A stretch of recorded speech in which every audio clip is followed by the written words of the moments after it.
حضرت موسیٰ علیہ السلام کو بنی اسرائیل پر فرعونیوں کے مظالم دیکھ کر غصہ آتا اور صدمہ بھی ہوتا، مگر خاموشی کے ساتھ برداشت کرتے رہے۔ انہیں فرعونیوں سے نفرت، کمزوروں اور مظلوموں سے محبت پیدا ہوتی گئی۔ ہر مظلوم کا ساتھ دیتے، کمزوروں کی مدد کرتے، ہر ایک کی مشکل میں کام آتے۔ ایک دن موسیٰ علیہ السلام شہر کے باہر جا رہے تھے۔ دیکھا کہ ایک اسرائیلی اور ایک قبطی لڑ رہے ہیں۔ اسرائیلی نے فریاد کی کہ اے موسیٰ، دیکھو یہ قبطی مجھ پر ظلم کر رہا ہے، مجھے پریشان کر رہا ہے۔ موسیٰ علیہ السلام غصے میں آگے بڑھے اور قبطیوں کے مظالم کو آپ صبح و شام دیکھ رہے تھے۔ اس کو ایک ایسا گھوسا مارا کہ وہ برداشت نہ کر سکا اور اسی وقت مر گیا۔ حضرت موسیٰ علیہ السلام سوچ بھی نہیں سکتے تھے کہ ایک گھوسے میں یہ چل بسیں گا، لیکن اللہ تعالیٰ کو کچھ اور ہی منظور تھا۔ موسیٰ علیہ السلام کو بڑی ندامت ہوئی، ہائے مجھ سے کیا ہو گیا۔ فوراً آپ نے توبہ کی، اے اللہ مجھ سے یہ غلط حرکت سرزد ہو گئی، تو غفور الرحیم ہے، میری توبہ قبول فرما۔ اللہ کے نیک بندوں کا یہی قاعدہ ہے کہ جب ان سے کوئی غلطی ہو گئی فوراً اللہ تعالیٰ سے معافی مانگی۔ اللہ رب العزت نے اپنے بندے کو معاف فرما دیا، اس لیے کہ موسیٰ علیہ السلام نے قتل کا ارادہ نہیں کیا تھا، وہ تو اتفاقی طور پر مر گیا۔ لیکن موسیٰ علیہ السلام کو فرعون کی پولیس سے خطرہ لاحق ہو گیا کہ اگر اسے پتہ چل گیا تو فوراً گرفتار کر کے ظالم فرعون کے حوالے کر دیں گی، اور ہو سکتا ہے کہ فرعون غصے میں آ کر مجھے قتل کروا دے۔ ادھر پولیس نے جب فرعون کے خادم کو مرا ہوا پایا تو قاتل کی تلاش میں لگ گئے، ہر طرف سے CID پھیلا دی، لیکن اس واقعے کی خبر موسیٰ علیہ السلام اور اسرائیلی کے علاوہ کسی کو نہیں تھی۔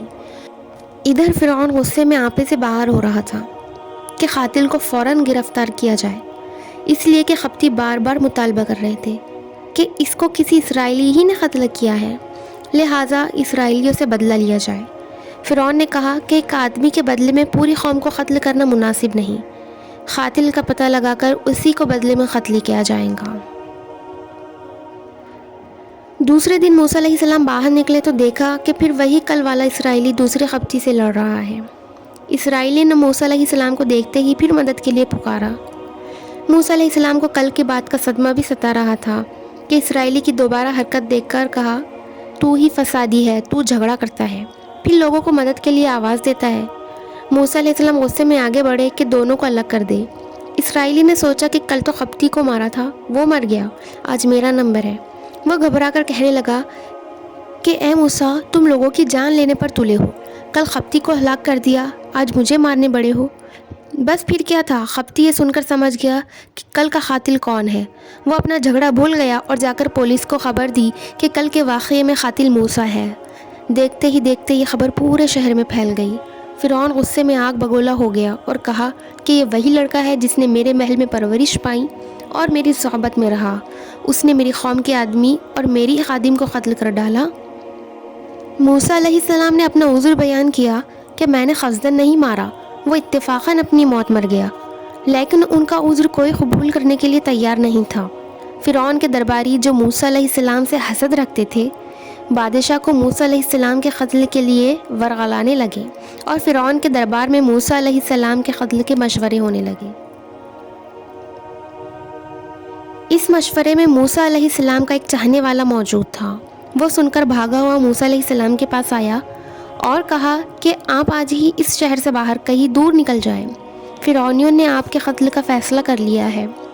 حضرت موسیٰ علیہ السلام اللہ کے بھروسے پر لوگوں کی نظروں سے خود کو بچاتے ہوئے ڈرتے ڈرتے شہر سے نکل کر کھڑے ہوئے، لیکن نہ سامان سفر، نہ رفیق سفر، نہ منزل کا پتہ، نہ راستے کی خبر۔ اللہ رب العزت نے دل میں بات ڈالی کہ آپ مدین چلے جائیں۔ حضرت موسیٰ علیہ السلام اللہ کے بھروسے پر مدین کی جانب روانہ ہو گئے۔ آپ کو اس بات کا یقین تھا کہ اللہ تعالیٰ میری رہبری فرمائیں گا اور سیدھا راستہ دکھلائیں گا۔ مدین ایک چھوٹا سا عربی شہر تھا جو فرعونی دست درازیوں سے پاک اور آزاد تھا۔ مدین پہنچ کر موسیٰ علیہ السلام حیران ہوئے، کہاں جائے، کہاں ٹھہرے، نہ وہ کسی کو جانتے نہ ان کو کوئی جاننے والا۔ لیکن آدمی کے اندر اگر انسانی ہمدردی اور اسلامی اخلاق ہو تو اس کو اللہ رب العزت لوگوں کی توجہ کا ذریعہ بنا دیتے ہیں، اور پاکیزہ اخلاق کی کشش دلوں میں ہمدردی اور محبت پیدا کر دیتی ہے۔ حضرت موسیٰ علیہ السلام نے دیکھا کہ ایک کنویں کے پاس لوگ اپنے جانوروں کو پانی پلا رہے ہیں اور ڈول سے پانی بھر رہے ہیں۔ وہی ایک درخت کے سائے میں تشریف فرما ہو گئے۔ آپ کی نظر دو لڑکیوں پر پڑی جو اپنے جانوروں کو لے کر ایک طرف کھڑی تھی۔ حضرت موسیٰ علیہ السلام ان کے قریب گئے اور ان سے پوچھا، تم دور کیوں کھڑی ہو؟ لڑکیوں نے جواب دیا، جب یہ لوگ پانی پلا چکیں گے تب ہمیں موقع ملے گا۔ مردوں کی بھیڑ میں ہم کیسے جا سکتے ہیں، اور اس کام کے لیے ہمارے علاوہ کوئی ہے بھی نہیں۔ ابا جان بوڑھے اور ضعیف ہو چکے ہیں۔ حضرت موسیٰ علیہ السلام کو ان پر ترس آیا اور فوراً اس بھیڑ میں جا گھسے۔ موسیٰ علیہ السلام کی طاقت اور ان کے تیور دیکھ کر کسی میں ہمت نہ ہوئی کہ کچھ کہہ سکے۔ پھر اکیلے بڑے ڈول کے ذریعے پانی نکالا اور ان کی بکریوں کو پلا کر انہیں روانہ کر دیا، اور خود درخت کے سائے میں آ کر بیٹھ گئے اور اپنے مالک حقیقی سے اپنی بے کسی اور بے بسی کا اظہار ان الفاظ میں کیا: ربی انی لما انزلت الی من خیر فقیر۔ اے میرے رب، میں تیری طرف سے اترنے والی خیر کا محتاج ہوں۔ یہ شعیب علیہ السلام کی سجدادیہ تھی۔ اکثر مفسرین کی رائے ہے کہ یہ وہی نبی ہے جن کا تذکرہ قرآن میں ہے۔ ان کی بچیاں جب سویرے گھر پہنچ گئی تو شعیب علیہ السلام نے پوچھا کہ آج جلدی کیسے آ گئی؟ انہوں نے جواب دیا، ابا جان، آج نہ جانے کہاں سے ایک شریف صورت فرشتہ صفت آدمی آ گیا۔ اس نے ہم پر ترس کھا کر جلدی سے ہماری بکریوں کو پانی پلا دیا۔ حضرت شعیب علیہ السلام اپنے علاقے کے سرکش لوگوں کا مزاج جانتے تھے۔ وہ سمجھ گئے یہ کوئی پردیسی آدمی ہے، اور لڑکیوں نے بھی کہا، ابا وہ کوئی مسافر ہی معلوم ہوتا ہے، کیونکہ پہلے بھی وہ وہی درخت کے سائے میں بیٹھا تھا، پانی پلانے کے بعد پھر وہیں جا کر بیٹھ گیا۔ حضرت شعیب علیہ السلام نے فرمایا، اگر وہ مسافر ہے تو اس کی خبر گیری ہمارے ذمے لازم ہے، جبکہ اس نے ہمارے ساتھ احسان بھی کیا ہے، لہٰذا تم میں سے ایک جائے اور انہیں بلا کر لائے۔ ادھر موسیٰ علیہ السلام دعا سے فارغ ہی ہوئے تھے کہ ایک لڑکی شرماتی ہوئی آئی اور کہا کہ میرے ابا جان نے آپ کو بلایا ہے۔ حضرت موسیٰ علیہ السلام سمجھ گئے کہ اللہ کی مدد ہے، فوراً اس لڑکی کے ساتھ ہو لیے۔ لیکن موسیٰ بہت ہی شریف مزاج تھے، شرم و حیا، انسانیت اور شرافت ان کی طبیعت میں داخل تھی۔